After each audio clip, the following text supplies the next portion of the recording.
On the 27th of November 1931, a new film with the tantalising name of Mädchen in Uniform was premiered at the Capitol Cinema in Berlin.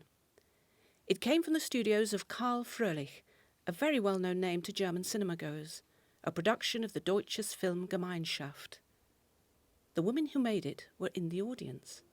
A glamorous German aristocrat sculptor in the throes of a divorce from her Hungarian baron husband, an Austrian stage actress, formerly of the Reinhardt School, and a bunch of actresses of all ages, mainly young, the older ones already experienced in cinema, the younger ones totally unheard of. No one knew what lay ahead, least of all this group of women who had come together for 3 exhilarating weeks to make their movie. And when it was over and the lights came up, there was silence.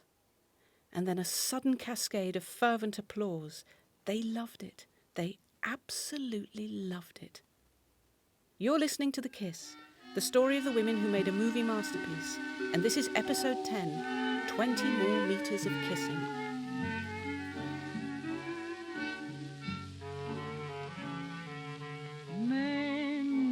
Menschenskind, warum glaubst du bloß, gerade dein Schmerz, dein Leid wären... If you search for Mädchen in Uniform in the British newspaper archives, you come across an extraordinary thing. Love. A genuine love for this production. Critics and reviewers, men and women, seem not only charmed by it, but genuinely impressed. They consider it very different from the usual fare, more important, original, sensitive, something special. They take ownership of it, find something personally appealing in it. And that's how it was right from the word go. This movie, so quick to make, financed cooperatively, almost instantly blew up into a big deal. From that first night at the Capitol Cinema, when the audience exploded with heartfelt applause, the film was an unremitting success. For the cast, particularly the 2 leads, it was the old cliché about overnight stardom. Their lives were turned around. Only a day or so after the premiere, Herta Thiele, who played the schoolgirl Manuela, found herself confronted by an elated newspaper vendor. He had a copy of the Hamburger Illustrierte in his hands, with her face on the front cover, and he thrust it under her nose. She ran away from him, still deeply uncomfortable and disorientated by everything that was happening. She and Dorothea Wieck, who played opposite her, were receiving fan mail by the bucket load, and from here on, week after week, their manager presented them standard written replies, which they signed before they were posted out to their growing number of followers. Why? They weren't Marlene Dietrich, an actress who thrived on publicity and adoration, who donned trousers to shock society and to cast a question mark over her sexuality. They hadn't even been in a film that was wildly risque. It was such a personal and biographical account, such a limited story, so awkward, really. Surely it didn't appeal broadly, did it? It did, both at home and in other countries, and it appealed across the sexes, age groups, and even social groups, the Prince of Wales making no secret of the fact that he went to see it several times. But let's start at home. What kind of Germany did Mädchen land in, and why did this anti-authoritarian story hit home so effectively? We keep telling ourselves that this was the Weimar period, and that artistically the country was flourishing. But in fact, historians consider the golden age of Weimar to have ended by 1929. The entire period had been unstable, with various leaders and parties coming and going, and the economy nosediving. 1932 was a year of 2 elections, not unusual given that there had been elections in 1928 and 1930 as well. The second of these was the last democratic election that Germany would have for the foreseeable future. The largest contender was the National Socialist German Workers' Party, but it didn't win outright power and couldn't form a coalition. So its leader, Adolf Hitler, and his followers set about seizing power through backroom intrigues and a string of promises about maintaining democracy that they never intended to keep. On January the 30th, 1933, Hitler became the Chancellor of Germany. Within 2 months, political opponents were being rounded up, a Third Reich was proclaimed, and civil liberties went out of the window. Suddenly, Mädchen in Uniform becomes a rather different film. Rather than looking backwards at Prussianism and the legacy of Frederick the Great, it looks forward to a different kind of militarism and suppression. It's very possible that foreign audiences watching the movie well into the 1930s were finding in it a kind of "it couldn't happen here" relief, and maybe felt they were getting an insight into the bullying and self-importance of an uncompromising new regime. The Nazis were okay with Mädchen at the beginning. In fact, it was reported at the time that Hitler was particularly taken with Dorothea Wieck, who played the beloved teacher Fräulein von Bernburg. And Goebbels was very impressed with what he considered the magnificent directing and, I quote, exciting film art. I've found conflicting information on what became of Mädchen under Nazi censorship, particularly later on towards and during the war. The usual thinking is that it was banned outright as undesirable. In fact, it did sometimes slip through and get shown. As late as 1940, Goebbels would allow screenings of otherwise forbidden films to be shown at the Kamera unter den Linden, including Mädchen. While we might think that German cinema-goers were fed a diet of pure Nazi propaganda in the late 30s and early 40s, in fact, they didn't want to see these films and were much more drawn to the escapist and the spectacular. But anyway, for the time being, filmmakers were still free to tell their stories in the way they wanted, and critics free to respond similarly. Mädchen was an unquestioned and instant critical success and took first place in the list of the most important films of the year at the 1931 Annual Conference of German Critics. So what about the rest of the world? I'm going to turn to our UK reviews because, as I've stated, I think there was a particular fondness among the British for this story. Whether it's because it stuck two fingers up to authority, a much-loved British theme, or because it was full of girls, another recurring interest of ours, it touched a nerve with our audiences. The national newspapers were beside themselves over the film. The Daily Express, for one, describing it as having a power and beauty. It is life captured and transformed into shadows. The highbrow periodical Everyman called it an important German production recommended to serious-minded filmgoers, while the Hull Daily Mail just wrote, sensational, sensational, sensational. If you don't mind, I'll read part of a review from the Yorkshire Post of March 1932. The writer starts by referring to the film as an exceptionally brilliant picture, and goes on to praise its peculiar air of naturalness and integrity. This is what he says about the story. The film's central theme is the influence of an attractive and adored young mistress on the girls, and particularly on one sensitive and emotionally unstable girl, whose devotion to the mistress eventually creates a scandal. But in the treatment of this theme, there is nothing in the least morbid or unpleasant. The film is full of humour and subdued irony, and its beautifully handled flow of quite ordinary incidents sets the school and its lively pupils most vividly before us. Let's not waste any time and go straight for the jugular. In the treatment of this theme, there is nothing in the least morbid or unpleasant. What's he saying?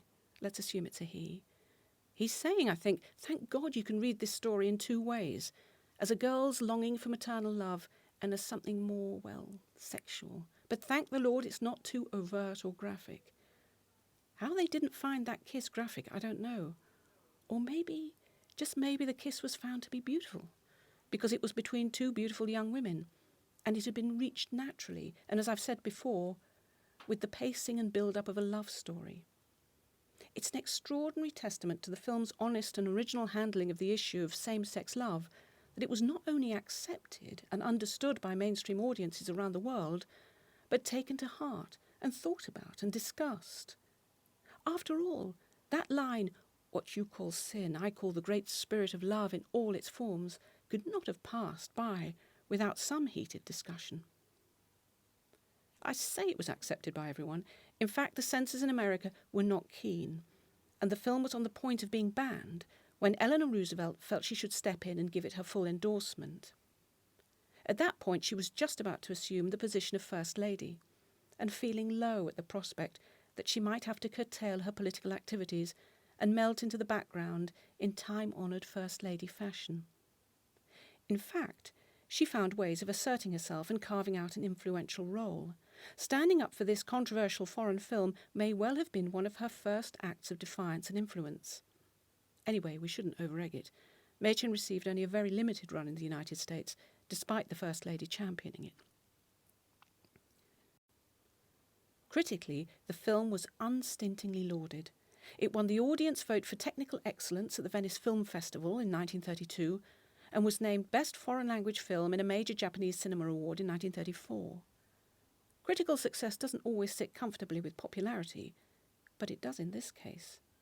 Mädchen succeeded in winning over not only everyday cinemagoers, but also a new breed of highbrow critic that was emerging as the world of film became more considered as an art form. But let's stick with the popular response for the time being. How do I come to the conclusion that Mädchen in Uniform was a cult movie? How do I define it? And what is my evidence for it? Well, in terms of the definition, a cult movie is one that acquires a following, and these followers watch it repeatedly and know its lines and perhaps dress like its main characters or behave like them. In short, the movie becomes bigger than a movie. It takes on a life beyond its cinema showings. It becomes a cultural phenomenon. The scant evidence we have from those involved in making the film suggests that this is exactly what happened. We know from the lead actress Herta Thiele, for example, that the film was hugely popular in Romania and that fans were dressing in long stockings like the ones she wore in the Don Carlos school play scene. In fact, if Herta was right, the stockings were being sold and marketed as being like the ones seen in Mädchen in Uniform. Dressing like these girls seemed to be high on the agenda for fans. When a new version of the play was hurriedly brought out in multiple translations on the back of the success of the film, followers around the world could indulge in reenactments of their own. I've seen a startling picture, for example, of young Japanese women in the 1930s dressed exactly in the same clothes worn by the schoolgirls in the film, as they presented their own version of the story. We also know, and this is a stunning piece of information, once again from Herta, that distributors in Romania wrote to the film's producer, Karl Fröhlich, and asked him to send them, I quote, 20 more metres of kissing. This is such a brazen and bizarre request that Herta goes on to verify it by saying, that's a true story. Fröhlich told me on the telephone. 20 more metres of kissing is a lot more kissing. I'm indebted to filmmaker Adam Oz for working it out for me. He calculated that as Mädchen was filmed on a 35mm reel with 24 frames per second, 20 metres of film would equate to just under a minute, 43 seconds to be precise. So, just under a minute of extra kissing. Herta's anecdote does not specify if this extra minute would have been in one scene or across several. If it were in one scene, say a continuation of the dormitory goodnight kiss, then it would have spilt out to become something very different and gratuitous. Even if a minute of kissing between girls had been spread throughout the film, then it would have been laughably clumsy and suspiciously repetitive. Interesting, though, that distributors, who cared only about giving audiences more of what they wanted, picked up on what they felt was the commerciality of that kiss. Another clue as to how it captured the public's imagination can be found in the scramble by filmmakers immediately afterwards to jump on the all-girl bandwagon. Karl Fröhlich himself, always the canny businessman, produced a film with a largely female cast 2 years after Mädchen. It was called Ich für dich, du für mich, or I'm for you, you're for me. By the time this film was made, Germany was solidly Nazi Germany, and Fröhlich was a member of the Nazi Party. The film is jolly propaganda, with the story set among the members of the Bund Deutscher Mädel, or the League of German Girls, which became known as the female branch of the Hitler Youth. Girls in uniform again, but this time in a very different setting and with an entirely different message. The year after Mädchen came out saw the launch of another film with a largely, though not exclusively, female cast. Acht Mädels im Boot, or 8 Girls in a Boat, is a musical based on an all-woman rowing team. Among the cast members were 2 of the Mädchen actresses, Emilia Under, who had played the formidable headmistress, and Hedwig Schlichter, her obsequious second-in-command. The film was made entirely by men and went on to win a gold medal at the Venice Film Festival. A couple of years after this, one of Weimar's most influential filmmakers, Georg Wilhelm Pabst, made his own girl-centred movie, this time in French, and called Jeunes Filles en Détresse, or Girls in Distress. Set partly in a girls' school, it features the attempted suicide of one of the schoolgirls. Sounds familiar? Pabst must have felt that school-based stories like this needed proven expertise and pulled Krista Winslow on board to help write the screenplay. But we'll return to this particular adventure a little later. Filmmakers were not only keen to exploit the all-girl aspect of Mädchen in Uniform, but also the on-screen chemistry between its two leads, Herta Thiele and Dorothea Wieck. As I mentioned last time, there was not what you'd call a close friendship between the two women on set. They weren't at loggerheads, but they weren't best pals either. Herta found Dorothea cold and too close to the director, Leontine Zagen. Somewhat reluctantly, they agreed to act opposite each other again. The film was called Anna and Elizabeth. I don't need to translate that one. And it came out in 1933. Ever since I saw Mädchen in Uniform, I wanted to see Anna and Elizabeth. The fact that I couldn't get hold of it made it all the more tantalising. I knew the barest details of the story. A young woman becomes the centre of attention when she appears to have miraculous healing powers, but I couldn't find so much as a clip of it anywhere. And then, recently, that wonderful treasure trove of a site, Rare Films and More, came up with the goods once again. I ordered a DVD of a very rough print of a movie that I thought was lost. God knows where they find them.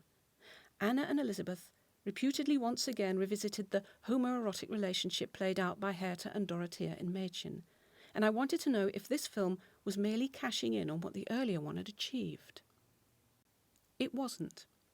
Anna and Elizabeth is a real curiosity.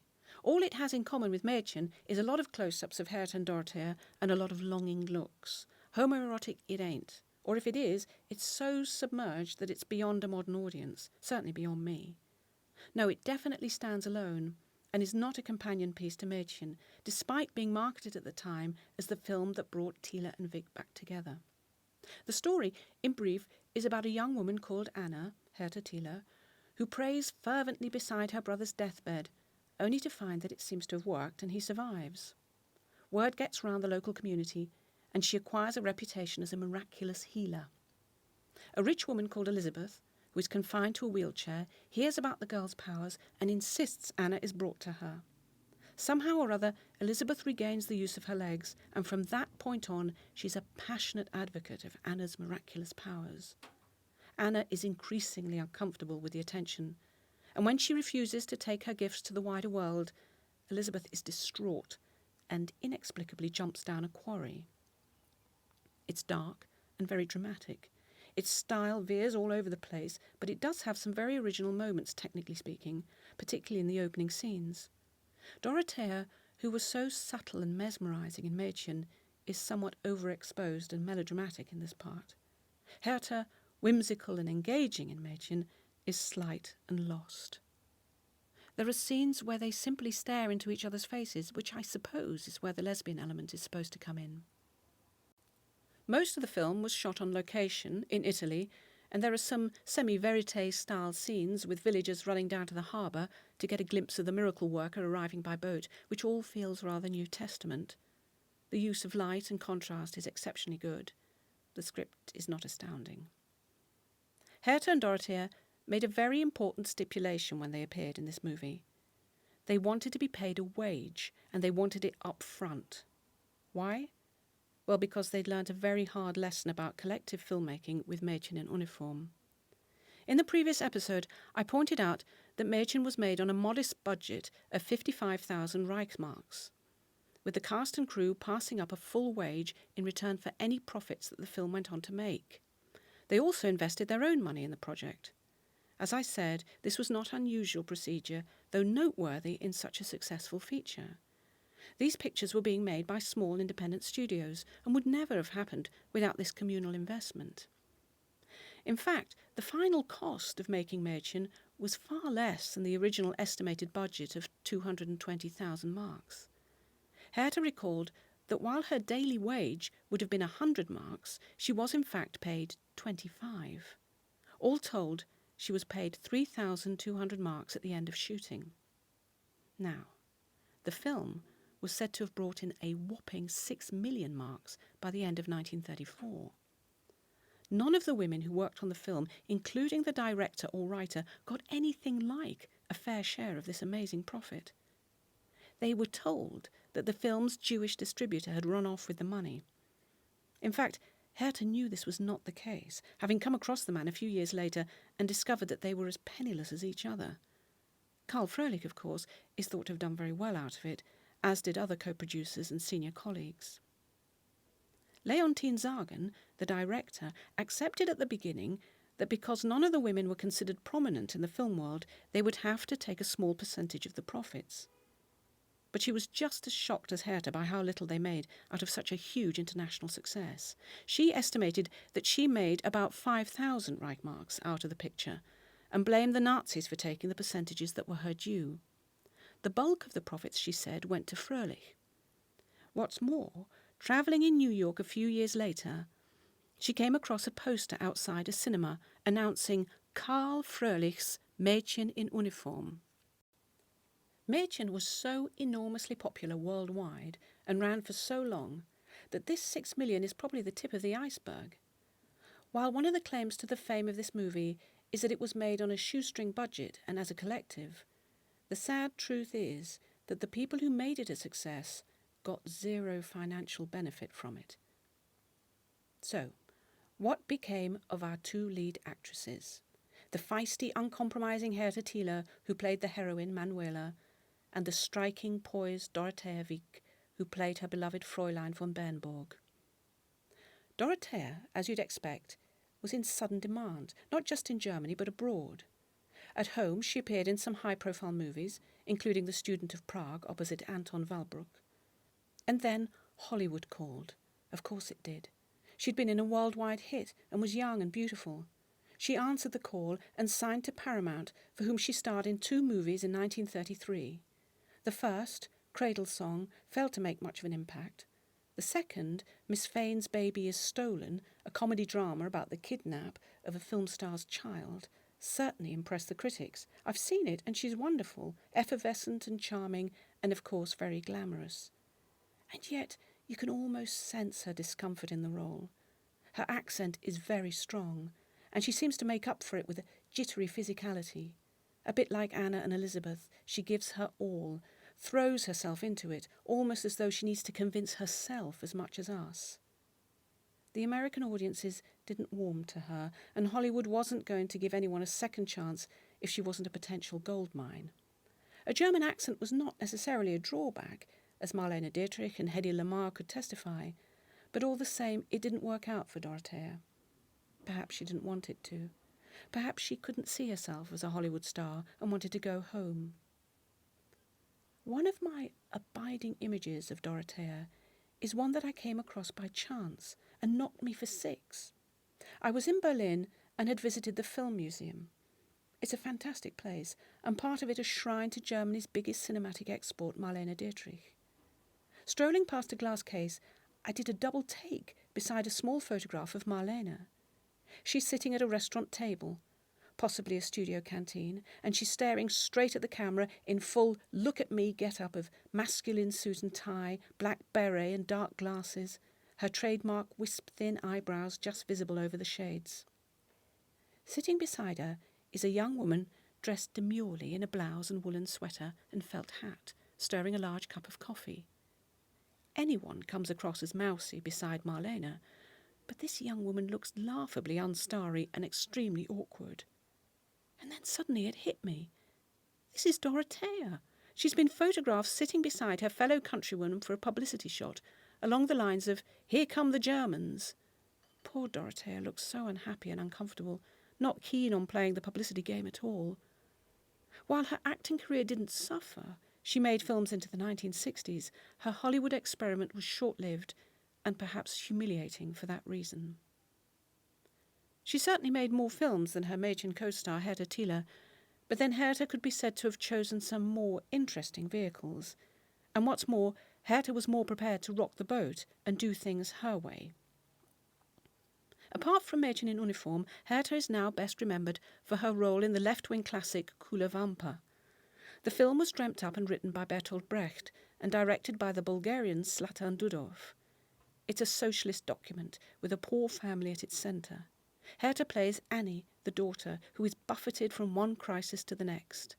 The family ends up homeless and living in a camp not unlike a real one called Kule Vampa that existed just outside Berlin at the time. The name roughly translates as empty stomach. Controversial from the start, the film was banned because it showed the 1932 Weimar government in a bad light and had to be cut before it was allowed out again. Herta got the part while she was still filming Mädchen. She recalled in a much later interview that Brecht and Dudov were going about looking for a young and unknown actress, and that the editor of Mädchen had sneakily shown them a few of the film's rushes featuring Herta. In September 1931, so just a couple of months before Mädchen came out, Herta was called for a meeting by a film company called Prometheus and was offered 3 movies, one of them being Kule Vampa.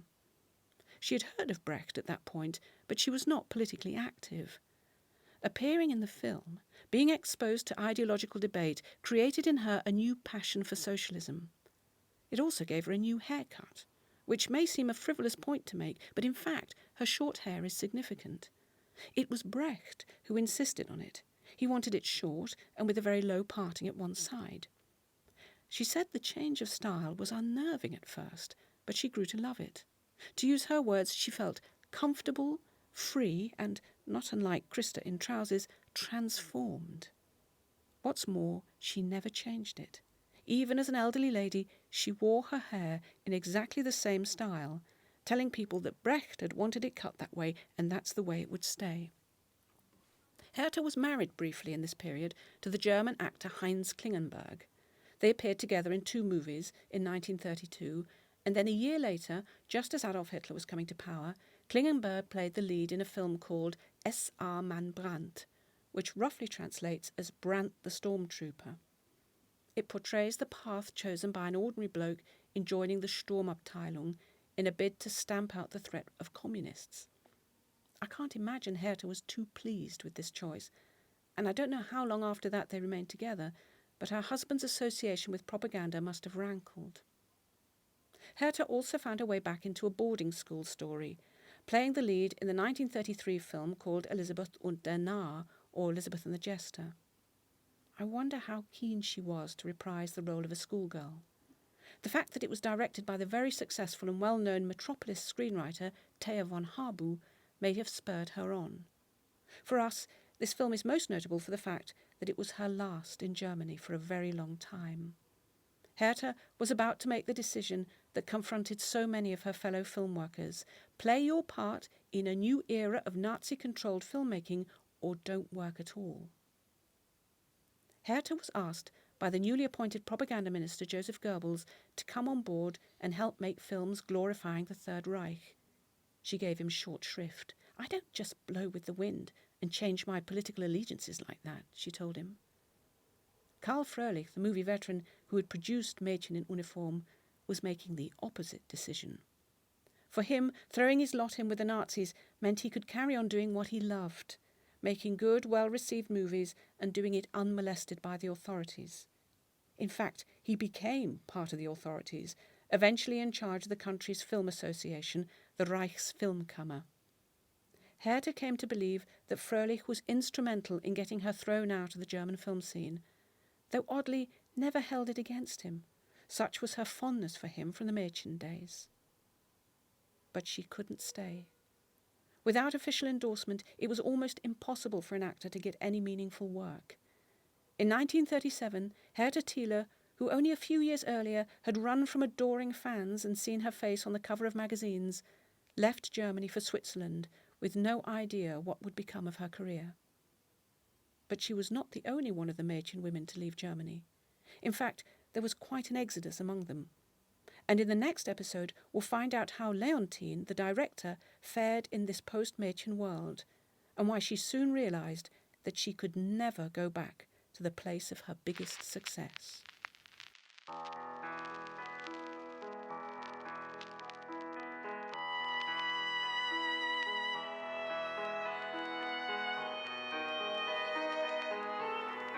The Kiss was written and presented by Bibi Berki. It was directed by Mark Lingwood. Studio production was by Francis Nutbeam Webber, and original music composed by Timothy Bond.